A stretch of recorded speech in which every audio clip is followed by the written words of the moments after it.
Hi, everyone. Welcome to How to Pitch a Series, our next panel discussion. We're so happy to have the panelists here with us today and our lovely moderator. I'm Adriana Chartrand, just giving a quick intro, and I'm going to turn it over to Deb Day to start our panel. Thank you so much. Hey, thanks, Adriana. Lovely to be here. Welcome, everybody. It's a beautiful day in Toronto, which is where I am, and are really thrilled to have producer Jennifer Podemski, filmmaker Sonia Beaulieu, and network executive Mel Hadley for our panel today. Welcome, ladies. Great to see you. I'm miss seeing everybody in person, but there it is. So we're going to open up how it's going to work today. We're going to discuss with our panelists really the do's and don'ts and tips to pitching television series here in Canada. And we're going to open up questions at the end of, the last 15 minutes of our panel today. So if you have any questions, please put them into the chat box and we will definitely try and get through everything. So let's begin with Jen. Would you set the stage for what the evolution of your career has been as a producer? Well, I'll take you way, way back, Deb, to the time when I started pitching. I was actually 25 when I opened my first production company, and I just jumped right in, like, into the pitching game, and it was really, really scary. I started pitching a show, a TV series that was culturally specific. It was an Aboriginal youth role model series at the time. That's what we called it. And I was cold calling. I was cold calling networks pretty much day in and day out, and funders and agencies and all kinds of places. And that was really where I got my, without even knowing actually what pitching was.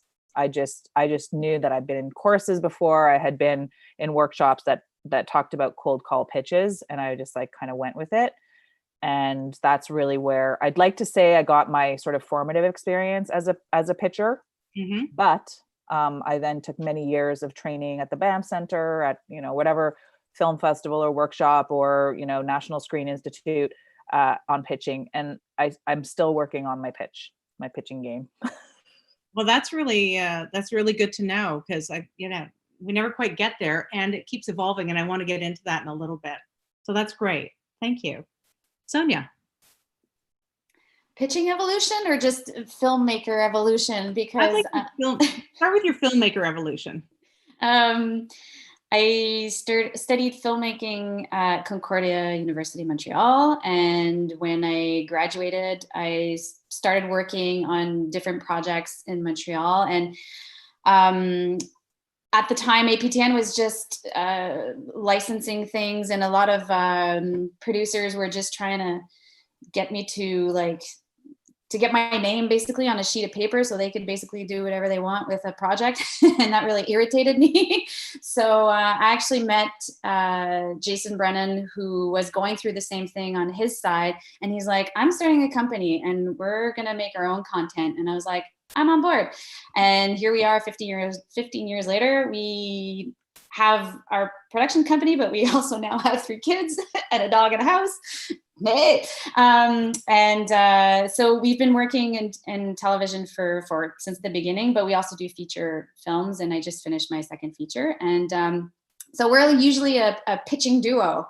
So I'm more of the content creation side of things, so like the vision and what the story is and the heart of it and all that, and he's the one that comes in with like the facts and the numbers and the budgets and all those things. So we're like a duo, and it so far so good. It works.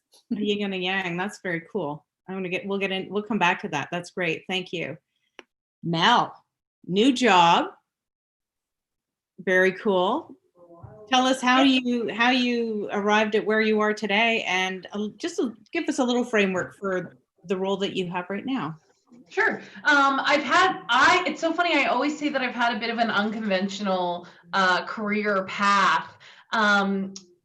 but I think it was only unconventional to me because I really saw myself, I've always seen myself as a storyteller, but I don't have the vulnerability that these gals and a lot of amazing people in our industry have of being able to chip off pieces of my soul and send them out for someone to digest and potentially keep down or not, right? Like I don't have that piece in me. And then I realized that potentially the role I have in this community is hopefully as some sort of shepherd or protector of these people's creative visions. Hopefully, I'm learning how to be a better protector all the time.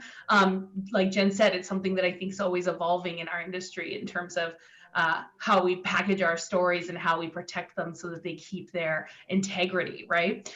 So I really came up in the industry in a conventional way, but you know, I didn't go to film school. I didn't do any of those fundamental things that I think a lot of people in my position have done. Right out of high school, I actually got my first job in the industry when I was 12. I was in a commercial and saw, when I got there, I kind of thought that there was going to be like 10 people there because I had been in theater. And when I got there was like 120 people. I was like, who the hell? What is going on here? There was so many people. Sorry, we're also going through renovations right now, so it sounds crazy here. But yeah, so I was on set and was like, hey, if you need someone to hold cables, I'm 12, I feel like this is a job I can do. And they were like, that's illegal. But then very shortly after called me and they're like, listen, we'll give you $60 a week if you want to like log some tapes for us. And I was like, yes, let's do that. Let's dance. So I started working in Winnipeg. There used to be Women's Television Network was based here. And I went through a summer camp with them, and then literally just did anything that they ever asked me to do ever while they existed here. Right out of I continued to chip away at little, student projects and stuff like that, thinking like, oh, look at me on this set of this short film. I'm so fancy. But then actually in high school had heard about the NSI, was thinking of running this Aboriginal Youth Pilot Program. That's what it was called at the time. And, ignorantly submitted my 17-year-old self into it and was, got through it. I was selected for the program that we now know as New Voices, which really at the time gave you an amuse-bouche in the different areas that you could have a career in this industry. Got a placement at CBC through that, which is still crazy to me. Like I was a kid, you guys. They gave me money to be there. I was still living at home in my parents' house. But that really, I think, began my relationship with a network and began my understanding of not necessarily being the storyteller, but being a protector of stories and being that piece, that little cog in the machine that's sort of feeding through those stories. I worked in the newsroom back then. And then after that, did some freelance gigs, which led to my position at Aboriginal People's Television Network. And that's where I think I had a little bit more of a conventional path, and that I started as a coordinator and worked my way up to be the manager of programming for the Central Region. And then that led me to CBC, where I was executive in charge of production. By title for drama, however, as the only Indigenous person there, ended up, you know how it goes, guys, ended up working in a bunch of different areas of the network, which was amazing for me because it really bolstered my toolkit of skills and understanding of the different avenues that people can get stories out, whether it be with CBC Arts or unscripted. And then this summer left quite abruptly because I felt that I could contribute to the industry in a way that was different.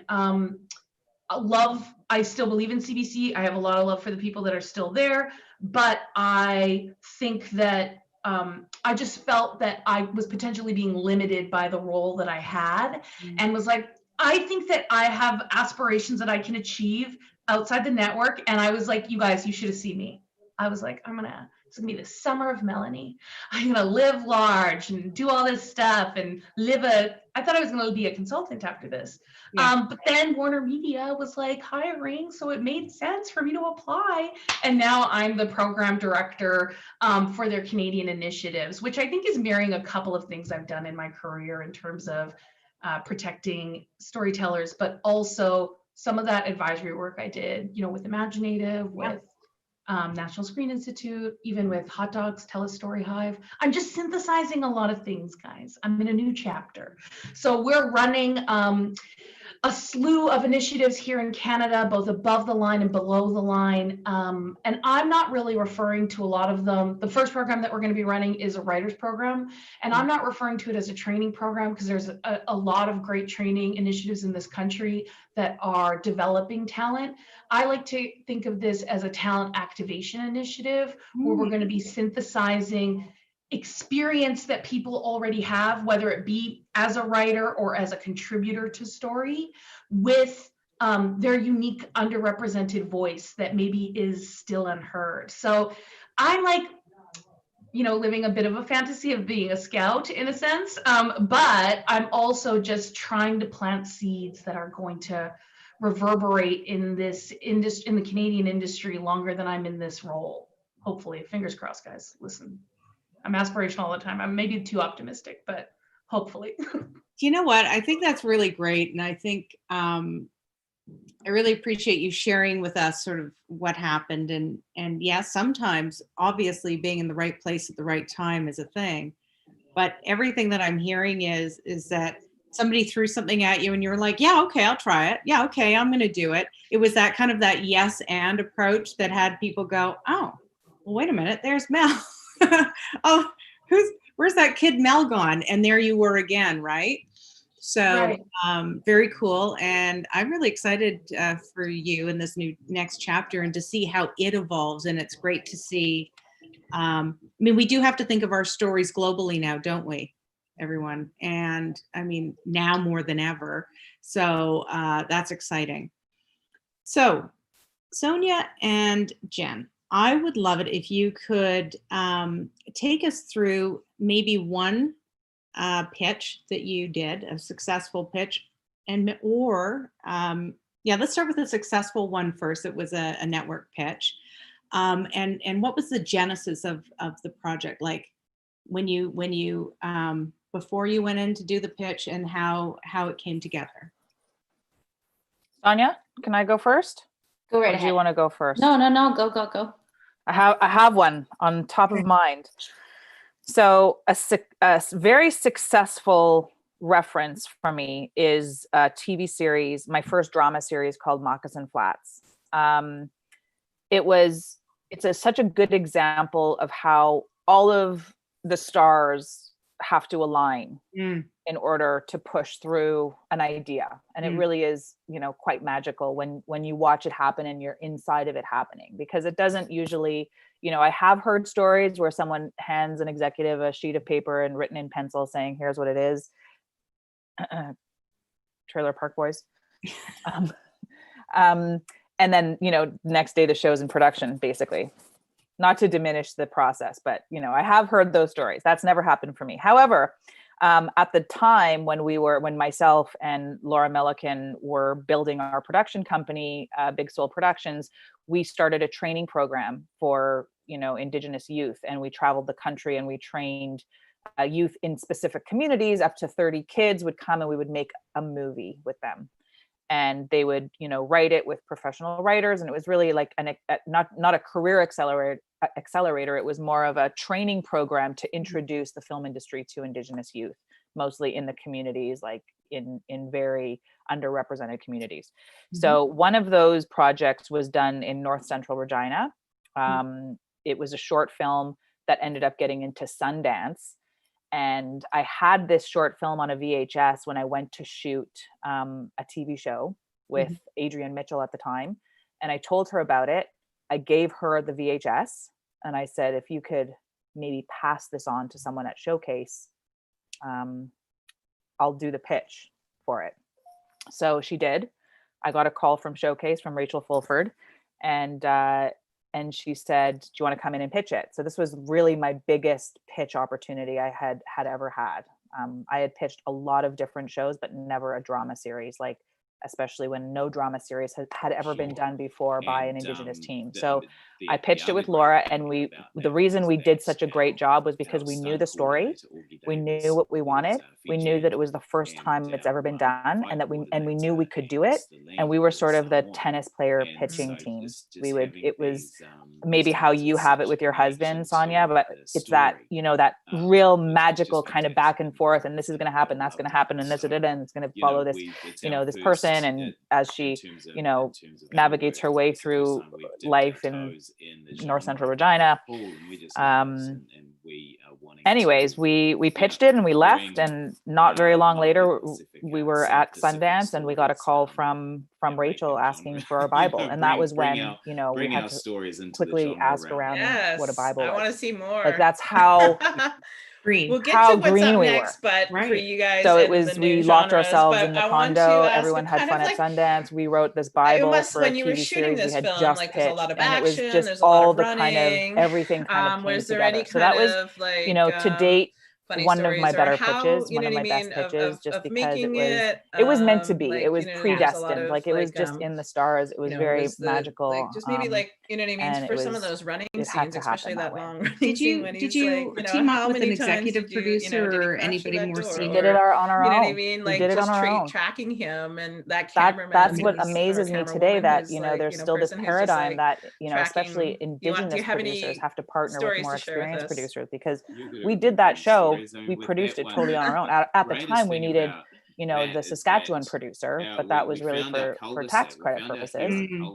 So we had someone sort of working with us on that, and we were lucky enough to get Stacey Curtis to direct it. And I mean, once that happened, it was like, yeah, we're gonna do this. This is gonna be okay. Well, that's neat. I mean, I'm glad to hear that, or not glad to hear is the wrong word, but I think that there's a comfort zone that a network who's putting a lot of money in has to feel, right? So obviously you had a great proof of concept with the short. It was an idea that was right for the time, and they felt really confident. It's like, okay, now do you have a Bible? You went back, you created the Bible, and they went, oh, they know it. They have a vision that we can see, right? And keep in mind too, at the time we had been already making content, like a lot of content, with very like low grade cameras. So we were the pros at doing, broadcast television on a consumer level camera. So we had technology that was like an adapter for the Canon XL1. And we basically pitched it as that. We will make you a drama series for the same price that it costs to make a variety show. Like, it's going to be less than $200,000 an episode kind of thing. Okay. So we did it for very, very little money because of the technology we were using. And a lot of that had to do with the time as well. We use a handheld camera to shoot a series. Okay. Right. Cool. Trailer Park Boys was doing it. So why couldn't we? That was the whole thing. So cool. I love that. Thank you. Sonia? Yeah, there's actually a few things that are similar to the story that I wanted to tell, in the sense that it basically, Jen, I think it just came, the reason why they probably were in it from the get-go is because, first of all, I think it came from the heart. Like, you knew what you wanted to say, and you said it without any barriers or filters. Like, I feel like as we get older and as we pitch so many times, it becomes almost like this mechanism where we have like these do's and don'ts, and it's very restrictive almost. But when it's like one of your first pitches, it just comes from the heart. And I think there's something that's, I don't want to say endearing, because I don't want it to sound like it's, you know what I mean? Like, it's I think for someone who's receiving it, it's refreshing to get a very honest and heartfelt pitch, and it's something that you believe in. And for me, I think that is key to all the pitches that I do, is to convey that I am the right person to tell this specific story, and that my vision is unique, and you will not get that vision with someone else. And so the example that I wanted to give, like, when you work with APTN for a long time, a lot of the pitches is on everything's on paper, right? Like you're submitting proposals and you have all these packages, and even sometimes when you're pitching to other broadcasters, in person, they'll say, okay, well, write something up, send it to me, blah, blah, blah. And so at the beginning, we were writing things that were just really basic, on a sheet of paper. It didn't have much style, or it was straight to the point. And in the past few years, we've been really like putting an emphasis on presenting it in a way that when the person is reading it, even the look and the feel of what they're reading reflects the tone and the texture of the series that we're pitching. So we were pitching our first drama series to Radio-Canada, the French CBC, not too long ago. And we put so much effort in the whole package, and then, so we had a phone conversation and there's like, sure, send it in, blah, blah, blah. Put all this, we have a team. So, the team worked together and we put this all together and we submitted it, and they called us in for an interview. So I'm preparing myself to kind of defend what we had sent. And I sit down and so there's like 4 of them in front of me and like, okay, so what's your story? And then I said, well, you guys read the what we sent you, right? And they're like, no, we never read what people send us. Like we saw that you sent something, but we want to hear you sell us your story. And then I kind of went like, oh, because I thought they had like this huge, backstory and all that. And it's like, no, start from scratch. But basically what I did is kind of what Jen was explaining is I just explained it from the heart. I told them what it was. I told them why I was the one to tell this story. I shared my vision as honestly as possible. I threw out all the mechanisms of like pitches almost. Jason was there to do that side of things, with the money and the blah, blah, blah. And at the end, and they were like super like poker face. There was no reaction. And I was kind of getting nervous. I'm like, no one's reacting. There's not even an eyebrow going up. Oh my God, this is terrible.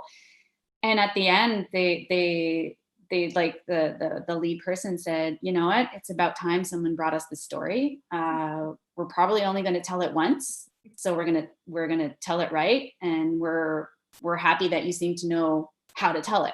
And I was like, holy crap, okay. So we did a round of development, and now we're going into production of our first drama series. Yeah. super happy.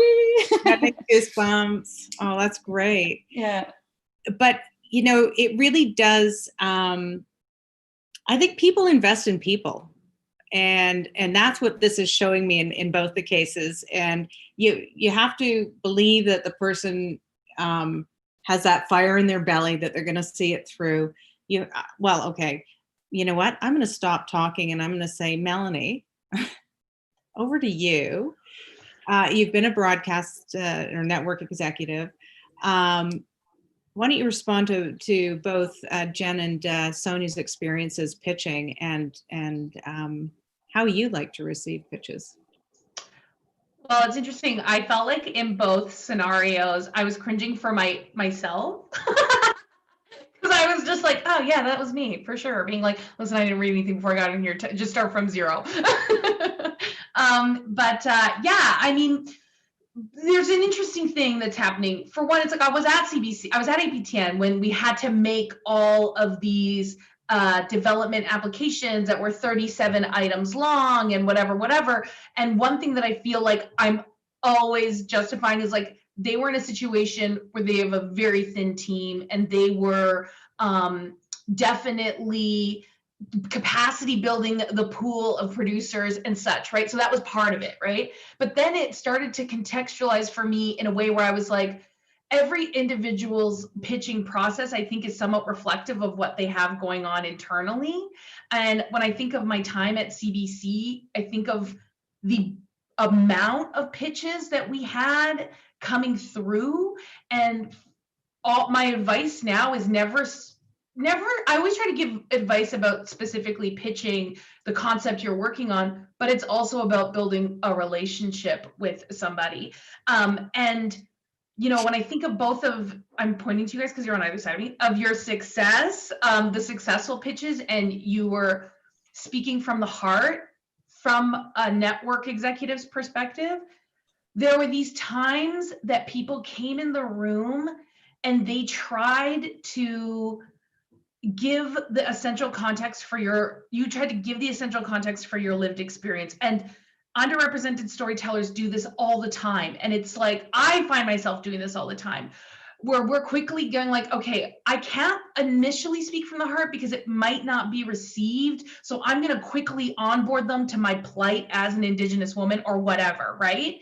And I think that there's times for that for sure, but the pitch room is not one of them. But it's hard for us to break that habit of doing that. So I always tell people, what's the human story? Like, take away the element of, you know, what your antagonist or protagonist is up against. Like, take away what's just the human story. And I'm going to refer to Connie Walker's Finding Cleo. And in episode 1, that's a podcast, but still storytelling. Episode 1, she just talks about, if you had a sister and she went missing, wouldn't you want to find her? And it's like, she took away residential school. She took away all of that accoutrement and just was like, what is the human story? And how am I going to make this story relevant for every single person experiencing it? So I think when you come in the pitch room, boil it down to its bare bones, and what is that, and bringing that, because in pitches that I can think of, probably 5 in my career that I've been in, when someone spoke from that perspective, it like sets the room on fire. Like, it does give the executive that moment of like, I don't know if you're into it or not into it. And it's because the mechanisms that they function from of like, this is my face when I'm listening, are gone because they're so in it. So for me, it's like, I've seen specifically with underrepresented storytellers, this evolution of like, do I need to keep onboarding you, or should you just know that like, fucking some people got it real bad in this country, right? So there's that element. But I think that through all of your pitches, one thing that I'm trying to, and it's about that relationship, is that your concept of your story of coming home, or your story of whatever, family, those are going to come and go. But that relationship with the network is what's going to stay. And when I look at all the people who get shows ordered, or who get that beautiful like story of that fairy tale of like, we put it on a napkin, or whatever, which it's so funny, Jen, because when you mentioned that, I actually thought you were talking about another Canadian television show. So that's really enlightening for me. But when people got to that Cinderella story, the thing that they leave out that I think is really damaging to new people entering this industry is the valley of no's and heartbreak that came before it, and all the shit you shoveled and the pavement you pounded, right? And I think it's like, in the journey to yes, in the journey to like pure amazingness that happened with Sonia, there's going to be a bunch of other conversations and shit that probably happened, right? I had a million no's before getting a yes. Exactly. And I'm also, not only am I talking about like, bring your human experience, feed your relationship, but every no, try to get something from it that's going to help your next pitch, or even help that exact concept that you're still working on, right? Like, there's information to know, because the reality is, you guys, is that there's very few places in this country that are commissioning stuff, especially now, and they're never going to tell you exactly what they're looking for. I mean, even I work there, and I was like, what exactly are we looking for? And so it's not you're kind of a little detective at the same time. So gather clues that are going to help you solve this case. I really like what you're saying, because it's actually highly practical advice. Jen, Sonia, you both had cases where you have pitch shows, right, that haven't come together. Do you have a story you could share that you are comfortable with? And please not try to implicate me if I was on the receiving end. I'm looking at you, Jen.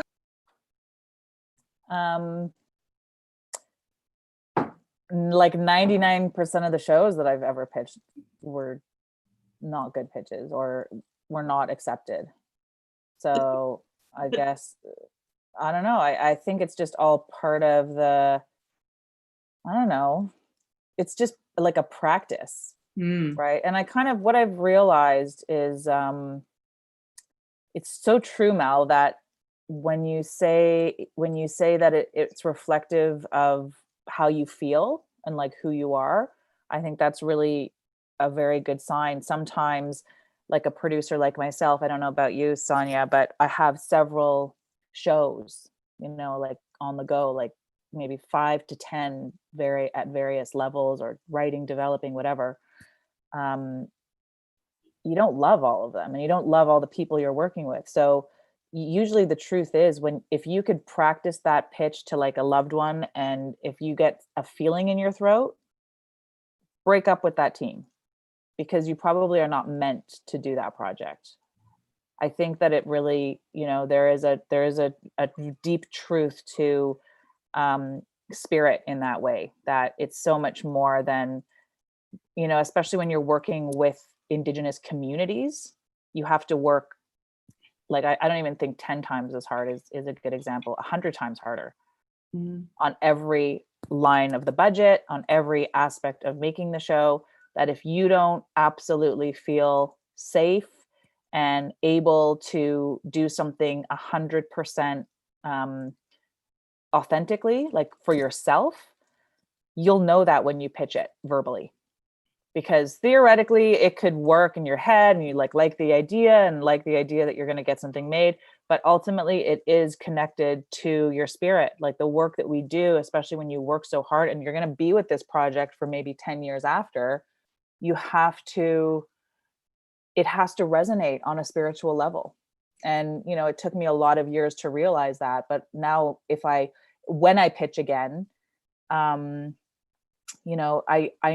going to be very aware of that, because it's COVID has given me an opportunity to reflect on all the past 25 years of my career, including the projects I've done and things that I've pitched.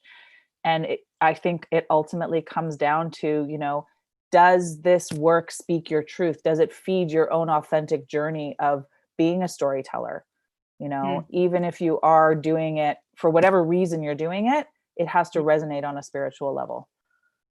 Because those 90% of the time that you're going to get a no, at least you know that you stayed true to yourself and your own integrity. Mm-hmm. And it does take a long time, even a yes, and it does take a long time to develop. And then with a series, you're hoping that there's going to be multiple years, right? Yeah. So it is a long-term relationship. So you do really want to be thinking about who it is you're. We don't have to go as far as Sonia, which is marry and have children with the person.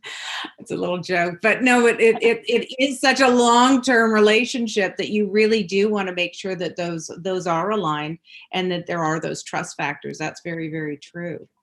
Sonia, do you have an example of Mel, did you want to say something? I just want to say one tiny thing, and it is the business of having partners and having certain people attached. Oh my God, what is happening in this house?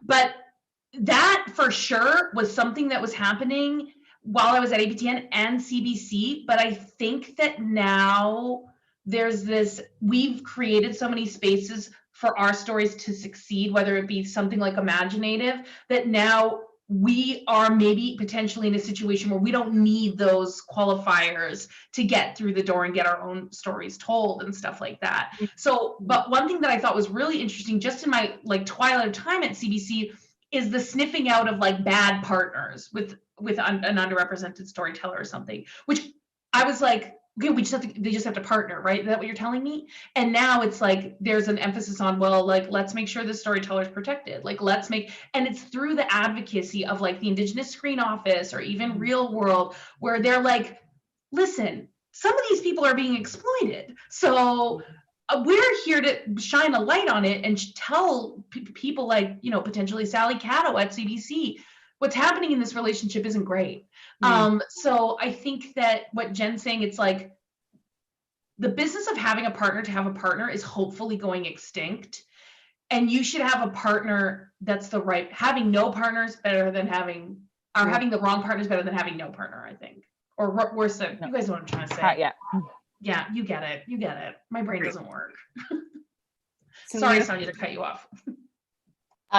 Just to jump on what Jen was saying, I think that's something that personally I've learned in the last 10 years or so is we used to pitch so much. We used to have like these, brainstorming sessions and come up with all these concepts and then go to all these like functions and pitch.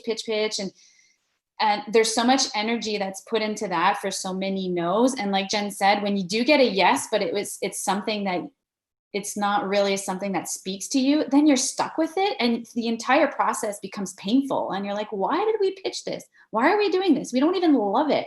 So in the past few years, we have stripped that down to only focus on what we want to carry, we want to see on screen, and we want to live with for friggin' 10 years, right? So, and that also, I think that helps in the pitch, because you're way more in love with what you're pitching. You're way more serious about it. You're willing to tweak it if you get a first no or a second no and make it work, as opposed to like the other projects. If you get the no's, you just like kick them out the door. But that becomes such a waste of time. Like your time should be put towards something that is going to speak to you. And ultimately, if it speaks to you, it speaks to other people too. Mm-hmm. Yeah. I mean, Mel, receiving pitches, or even Jen and Sonia, you must receive pitches from creators all the time, right? Looking to collaborate. If somebody is coming to you with an idea that feels either half-baked or not fully there, or that fire isn't in the belly, can you smell it? Can you tell? Like, or not? Who wants to take this first? Well, it's interesting because I feel like, I don't know, I almost feel like I can't take this one first. I think there's like layers to that question. Like, I do get pitches all the time. Mm-hmm. I would say that 90% of the pitches that I get are from non-Indigenous people wanting to make Indigenous content. And no, I will no longer ever entertain any of that anymore. I don't think it's necessary for non-Indigenous people to want to make Indigenous content. I think we have to sort of erase. The only erasure that should be happening when it comes to Indigenous content is non-Indigenous people trying to make it. And so that is definitely, I think it's the majority of the pitches that I get. The other ones, of course, are from up and coming filmmakers and younger producers. And a lot of the time, I think it's really about not even sniffing out if that's a project I would like to do, but often what I've learned over my career, because I'm a chronic helper, is that it's better to point someone in the direction where they can pursue training and education and opportunities on their own, and empower them with, your time and your ear and that kind of thing, rather than, taking it on board. I think people have to have the potential to mobilize and imagine their own careers, because I've seen that happen. I've done it. You guys have all done it. Like, so many people do it, and we only enable people to be less than what they deserve to be if we just offer them opportunities.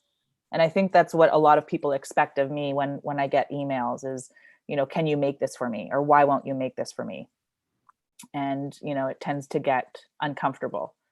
However, there's also other examples, and they're definitely not the majority, that a young person will get in touch and say, I have this project, I would love to make it. And, then you get into the larger discussions that are also uncomfortable and difficult about optioning and how that all works, because a lot of people haven't even been down that road before. So I think, panels like this and imagineNATIVE and NSI and all the other training platforms are such an important place to go to continue learning. I know that it is possible to pursue a goal and to achieve a goal in this industry while seeking out mentorship and asking for help and getting training. And yes, we need more accessibility and more access to training and funding, but we also need to encourage our younger storytellers to pursue it on their own as much as possible. and empower them to do that. That totally doesn't even answer your question. One of the layers that exposed itself in that question. Actually, you gave us a lot of the layers and the complexity around it, right? And it's not an easy ask to make, but it's not an easy yes or no to make either from the person receiving, right? Mm-hmm. Sonia, did you want to add anything to this? No, that answer was amazing. I could listen to Jen talk for like hours. Me too, man. Me too. Tell my kids that. So how much research do you do, Jen and Sonia, before you go in to give somebody a pitch? I mean, you guys both, you've been around for a while now, so you know a lot of the players, that's for sure.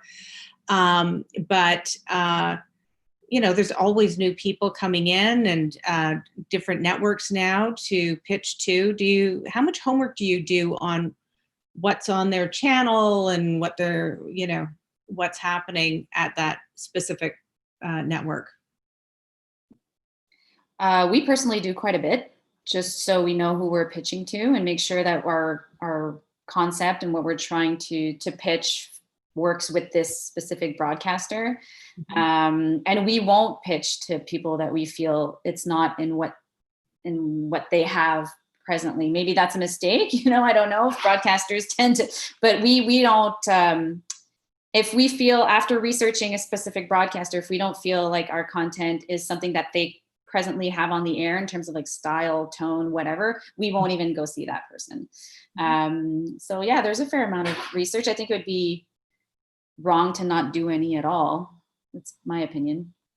I think I've heard people say that it's kind of insulting if they give you of their time and you arrive and you haven't done your homework and you're like, why are you pitching me a sci-fi series and we don't do sci-fi, as an example. Mel, you've been on the receiving end. Is that a factor for you if you feel like they haven't done a bit of homework before they come in? It's interesting because I want the best of both worlds. And I'll just, for one, you guys, when I'm muted, not a peep happens. The second I unmute, it sounds like things are falling all around me. So apologize in advance. But I think I want the best of both worlds. And I want someone to have at least the context of when I was at networks, or even now in my current role, have a context of what I'm trying to do. But don't be limited by it. I think that in those scenarios when I was doing like the speed rounds or those like 15-minute one-on-ones or whatever, the best things that ever came out there were the things at the end where they were like, I also have this other thing, it's about then I would be like, oh shit, that sounds cool. I'm like, I want to hear more about that one. So it's like, you should definitely have a context when you're pitching somebody about maybe who they're working with. That will give a sense of the format, genre, types. But in terms of like subject matter, you don't like, I wouldn't necessarily, I see a pitch Heartland all the time. And I'm like, yeah, we have that show. It's Heartland. I want the next, like whatever is the next version of that. So, and one question that I got asked, I only ever got it asked once in all the times I've ever been pitched. Somebody said to me, what's your process? And that's not the question, but they asked me what the process was, and I walked them through like the of like, you gotta like come in with your pitch, you sign the submission release. We have these very these internal meetings where we're talking about what we just got pitched, because that network executive is your advocate inside, right? And this young man asked me, what do you really want to bring to that room? What do you want? What do you wish was pitched to you that you could pitch in that room? And I was like, oh shit. I was like, Indigenous Party of Five, anybody? Like, like I kind of had an idea of what would be something that would, for me, be exciting, but would also be an easy sell internally. So I think that, it's an understanding of what's going on, but I'm wondering what aspirationally they want to do as a network. And that's both in front of the camera, but behind the camera. So it's like, what stories do they want to tell? But also like, how do they want to be running their business? Like, do they want to be filming outside of Toronto? Do they want to be filming, you know, like, I don't know, but it's like, there's, everywhere I've worked has always had like the goals, but then it also had this other little set of like their goals, but like also not really. So I think it's like asking questions and trying to get information in that way, and not limiting yourself, because sometimes we can move forward with assumptions and that really limits ourselves and limits our potential. Mm-hmm. So what I'm hearing as well is that if you're going in to pitch a specific project, and that's what the meeting's been set up to be, you have to be ready to talk about it. I love Sonia's example of going in and thinking, okay, well, we've delivered all the materials and we're just going in. It's like, no, speak. And be like, oh my God, how do I do this, right? So, but it really does sound to me also, Mel, what you're saying is that it's a dialogue. And it's a getting to know the person, if it's a first meeting, or getting to know the person better, so that if maybe I don't like this idea right now, there's something about that, Jennifer, I like what she's talking about, and or you know what, we actually have that project already in development, or something's, you know, close enough that what else is exciting you as a creator that you could talk to us about, right? Yeah. One thing I do want to touch on though quickly, just in terms of the like how we learn to pitch, and over the past 20 something years, I've been to so many pitching courses, maybe earlier in my career, but it was like, work on your 3-minute pitch, work on your your elevator pitch. Those things end up really coming in handy, like really understanding the fundamental sort of practice of pitching, and just practicing it like with everybody you can. And every time it's like looking at looking at like fractal geometry. Just every way you turn it, it's a different angle, and it shows you an entirely different perspective. So you can look at it really a million trillion different ways, and it can become something else with the same story, just from a different sort of pitch. So I think it's really valuable to practice, just to practice, and then tie in what I was saying before, which is at some point you'll feel the truth, or the, whether it's a person you're working with or a thing you're pitching or the way you're pitching it, you'll feel it in your body. Like you'll feel if I can handle this, or I can't, or I will be able to handle this for the next 10 years. Yeah. Should it be successful? I'm going to open it up to a few questions that have been sent to me. So here we go. Mel, could you speak to some of the worst pitches that you've heard and what made them so bad? No Don't name. mention me. No name. Oh my God, I love it.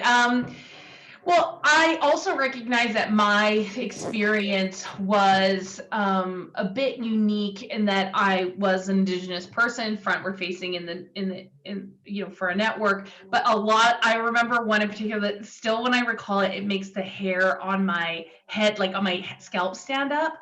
But for one, I hate going to another location. Like, just pitch where we meet. Like, I think that one's specifically for markets, but I used to hate being like, oh, and then we're going to whisk you off to this other location. I'd be like, can we just do it where we're meeting? Like, I don't want to have to go somewhere else. And I think that there's this feeling of like, oh, well, look how fancy we are. We're going to whisk you off to this other fancier restaurant or this office or whatever. Or in the Banff scenario, a hotel room, which also was no bueno. And so it's like, for one, I don't just fucking do, if your pitch is good enough, you don't need that fancy hotel room. Okay. But just don't take somebody to another location. That's weird. But this person took me to another location. So flag number one. When we got there, it's like he didn't even know how to communicate with an Indigenous person. And I was like, and he pitched an idea. I mean, I want to be real broad about this, but it was essentially about like saving people on reserves. And I was like,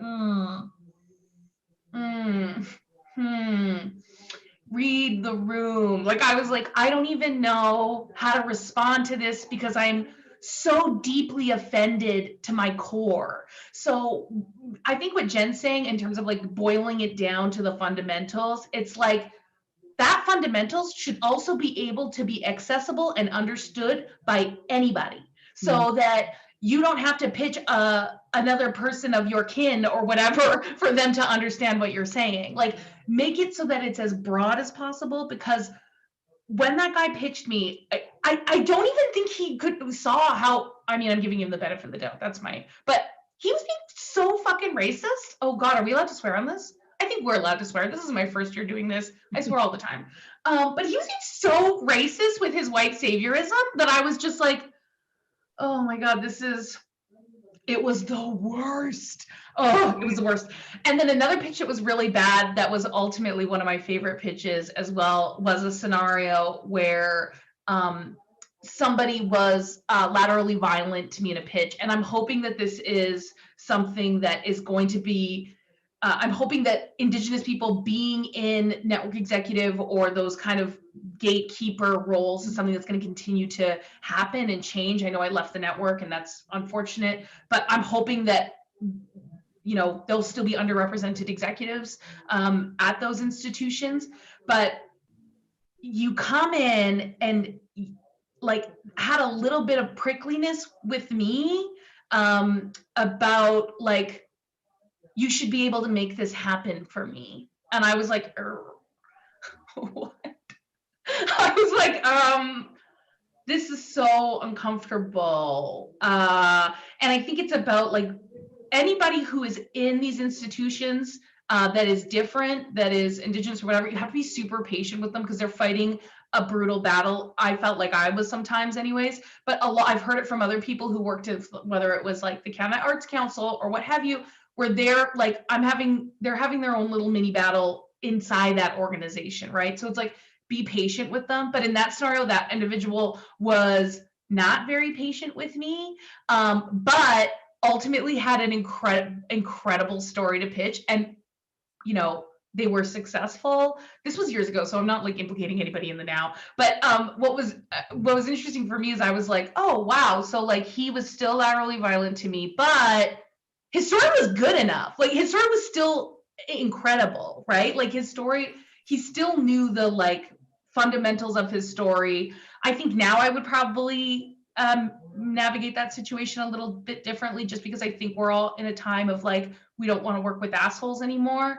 But back then I was just like, okay, well, taking my own individual experience in that room out of it, it's still a great story. And I was able to separate myself from my experience and just see how like this was still a really good thing that we should be pushing forward. So yeah, I mean, those are a couple of examples of brutal pitches where I felt like my face got melted off.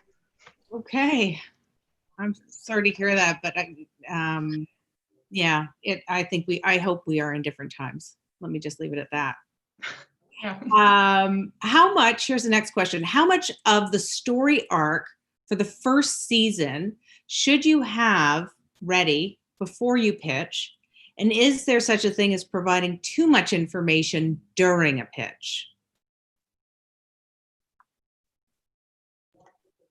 Well, I mean, I think that there's two different types of information you're bringing in the pitch. The information you will not compromise and the information you will. So it's a matter of, and it's, again, I'm just going to refer to Jen all day, every day, because she's a queen in these lands. But once you figure out that like fundamental thing, that 3-minute or whatever of your story, to me, that's the shit that won't ever change. The circumstances of how you bring that will, and like maybe you had originally planned to set it in the 90s and now that's not going to happen. Like, what are the fundamental things to your story that you absolutely cannot change? And then what are the things that you can change? And I think it's how do you frame that in the pitch, where you're leading with the thing you absolutely cannot change.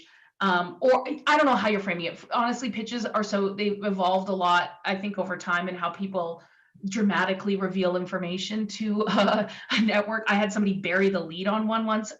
So it's like figuring out what hills you're going to die on, and making that division with you and your team before you go in, so that you're also all on the same page in terms of what's non-negotiable. for the arc, I feel like don't marry yourself to too much, because even you could get in that room and it's like, shit, you have to be adaptable, because so much shit is going to change based on what time of year you can film, how much money you end up getting. Like, so many, there's so many variables. So if you guys are making arcs for projects that you hope are going to be happening, do it because it helps you, but also do it knowing that there's a real strong possibility you just made that in a vacuum. I think there's also something to be said about getting the buy-in of your broadcast executive. I mean, Sonia, do you want to talk a bit about that? I mean, clearly you've got that happening right now in the series that you're developing, right? Yeah, I was just going to say, to add to Melanie's point, I think first of all, pitches are oftentimes very quick. So you don't necessarily have time to go on and explain the entire arc of your first season, because if you're doing that you might be leaving out the heart of the hook, what's going to bring them in, right? Because you're just focusing on like the arc. And I think for some broadcasters, it's actually probably a turnoff if the arc is so elaborate that they feel that they have no input into what they're trying, because they want to be part of creating this world. So I think that's what we went through, is that they were very much involved in the development.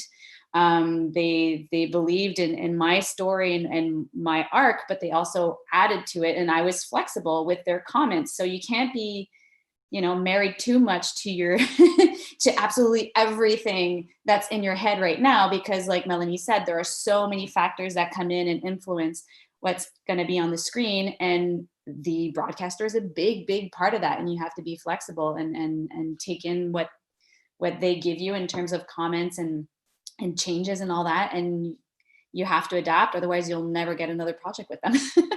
Jen, would you agree with this? I see you nodding back. Yeah. Yeah, it's like, yeah, sing it. Yeah, Okay. 100%. Can someone speak to pitching a deeply personal story? Do you have strategies around pitching a story that you're emotionally invested in? I think we sort of answered that a little bit, Mel, when you said earlier that you want people to feel the passion, but you don't necessarily have to lead off with all of the background of it. Is that, did I hear you correctly earlier? Yeah, for sure. But it's like I think we probably all have stories that we heard where when someone's telling it, they do become maybe overcome with emotion, or the emotion gets in front of it. And I think it's part of practicing your pitch as well. But it is like at some point, in order to get that little, like the log line or whatever of your project, you do have to be like a bit clinical about it. So you will get there, I think, with the more you practice that pitch with people and stuff like that, because you want to be able to like get in and get out of it in any circumstance, like if there's a giant hole being screwed open in the floor in front of you or what have you. Okay. The next question is, what is optioning? Jen, would you speak to that? Because you. Oh, yeah. Optioning is when, a producer will take a piece of work or a story and basically legally agree with the creator of the story to try to get it made, essentially within a certain time frame.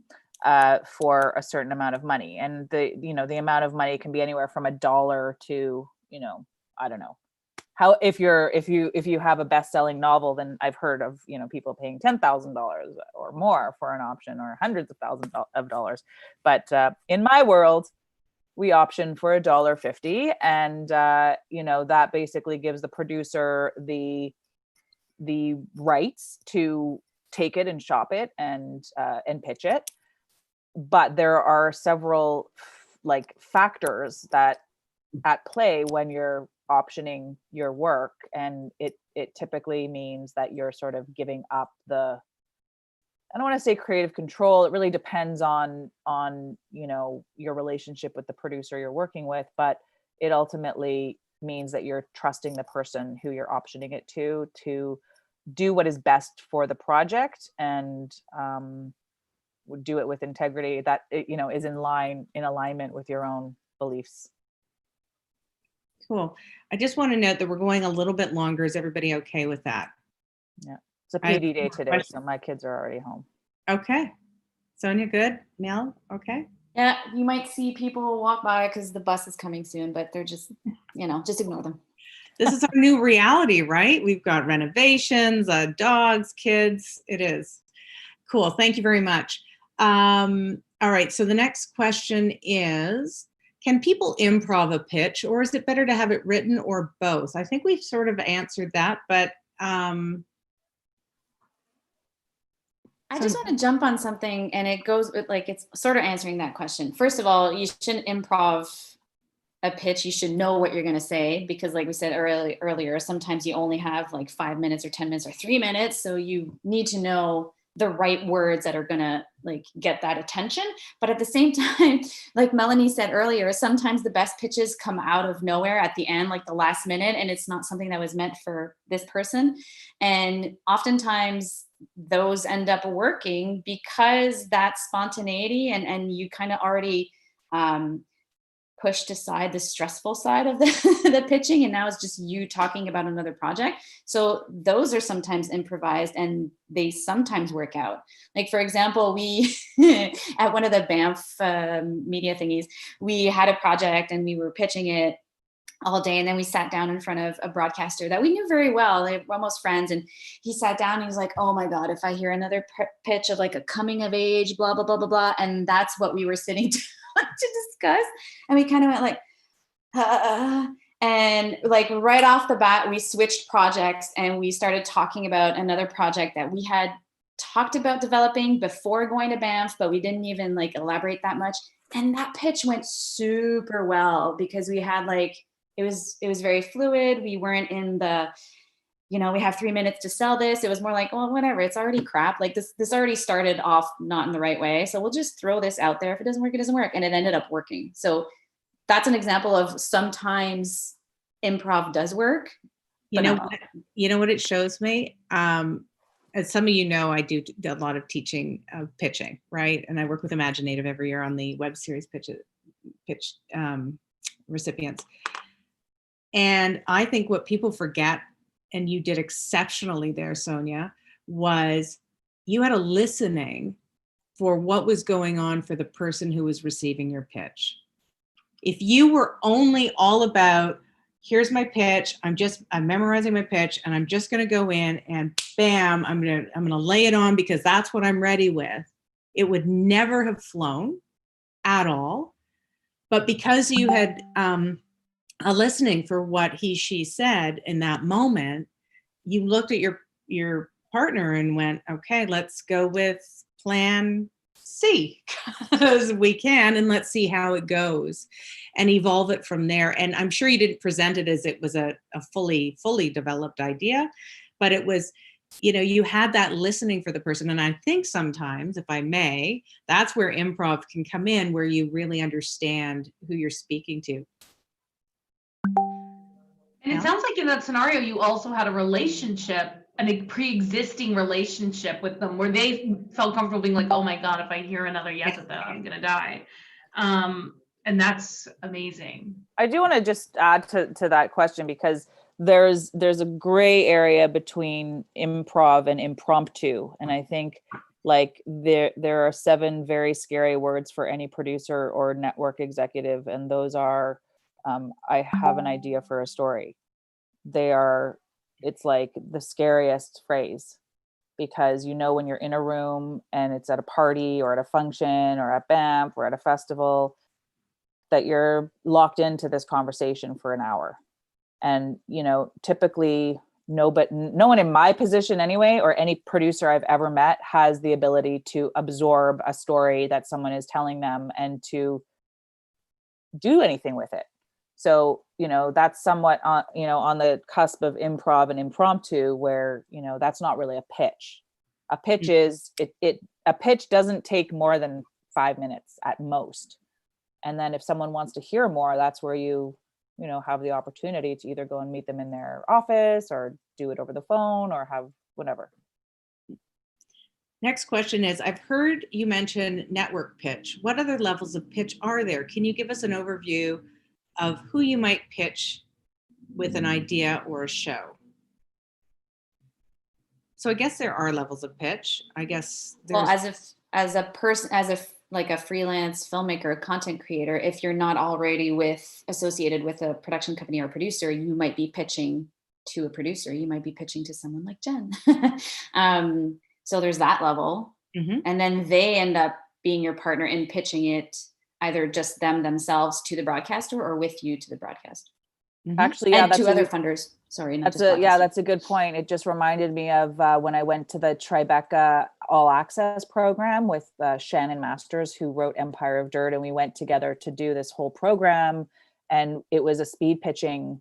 There was a whole speed pitching section, and we were pitching like very large level distributor / producers kinds of people, which was a whole level of pitching that we don't have here.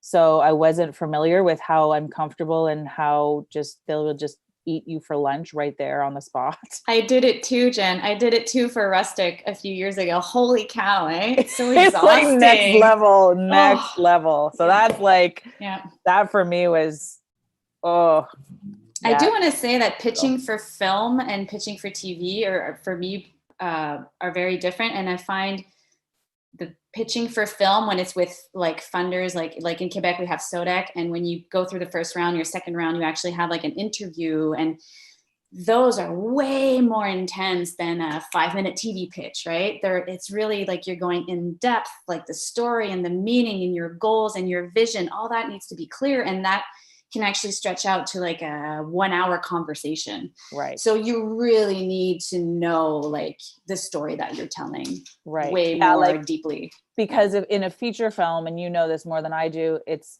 like you might be at the point where you're fully greenlit and funded, but now you need that one distributor piece, and you need like raise another $10,000 or $20,000. And those pitches tend to be the biggest pitches. So you're not just pitching creative, but you're also pitching, audience and marketing and numbers and, all the other elements that would convince a distributor to invest the money. Yeah. The back end money. Yeah. To put this in the theater. I think I love how you've given those examples, and I think pitching a doc one-off is different from pitching a doc series from a drama series as well. We don't really have much time left, and I apologize, but I think that that's been really helpful in seeing those different types of pitches. I'm going to ask, as a wrap-up, top 2 things that you would recommend people do, if we can try and choose different things, in a pitch, and how to prepare. Any of you? It's advice I give all the time, and it is the business of, underrepresented storytellers. I feel like a broken record. I'm sorry if everyone's heard me say this before, but underrepresented storytellers, specifically Indigenous people, specifically Indigenous women. We do this thing where we're trying to convince somebody to take a chance on us. And that narrative is a colonial narrative laid on top of us. And I think we have started to change that, and we are not a chance. We're not having to convince anybody that the narrative now is like, they need you more than you need them. And I think you have to start making that part of your exercise and part of your process, because it is really empowering, and it actually does amazing things for your creative endeavors. It gives you strength to step into your voice. Is this for real? It gives you strength to step into your voice. So start changing the narrative. If you're not only doing it for yourself, you're doing it for the next storyteller behind you. And there was one more thing I want to say about references. You watch something, you fell in love with it, and you know why you love it. Go and read every possible review for that, because the reason you love it might be different than a bunch of other people's reasons why they love it. And you just want to make sure that if you're ever going to use it as a touch point or a reference in a pitch, that you're identifying the other ways that people might be referring to it or might recognize it. Mel, just to be clear, you're referring about, this is going to be like, Comps. Yeah. This is going to be like XYZ show. Yeah. And know that And the example I told, I think earlier, was that somebody had said to me, this is like, you know how Big Little Lies is about female hysteria? And I was like, whoa, what? Like, it wasn't for me. There you go. And that is burned in my memory forever and ever. Thank you. Those are two great tips. Sonia? I would say make sure that within the first few minutes of when you're pitching, you are going straight to what the hook of what you're pitching is, like the heart of it. Make sure that it's there, that you get that in at the top of what you're saying as opposed to at the end. So that way, like, it's called a hook for a reason. You're grabbing them, you're grabbing their attention, and make sure that you're conveying why you are the best person to tell that specific story. Love that. Jen? I'll take another approach. I think that it's important to understand sort of the landscape of content creation and what's happening on all levels, like digital, nonlinear, everything, to watch, Amazon and Netflix and Prime and all the different platforms to see what lengths they're working with. There are unprecedented, weird show lengths now that work for a reason. And then you go to the backstory of that show, of that platform, to try to figure out and understand what the larger sort of reality globally is in terms of audience and appetite and structure and formula. I mean, there's so much information out there, and you can go loaded, have a great idea, but mostly, you might find an idea based on the research you gather. You might create an idea just based on that research. Love it. I have one tiny thing. Don't bring, if you have something to show, don't bring earbuds. Ew, gross. No. Yeah, girl. Yeah. I put so many strangers' earbuds in my ears. I can't. It's so traumatic. You mean asking you to wear my earbuds? Is that what you mean? Yes. Why? I don't want to, like, whatever, we're all women here, but it's like dudes do it a lot. And they're like, oh, I wanted to bring you this reel, and then they give you your earbuds, and I'm like, I put them in. Okay, so COVID times, it's not happening. But even after that, I'm going to say one other thing that occurred to me is remember to make the ask.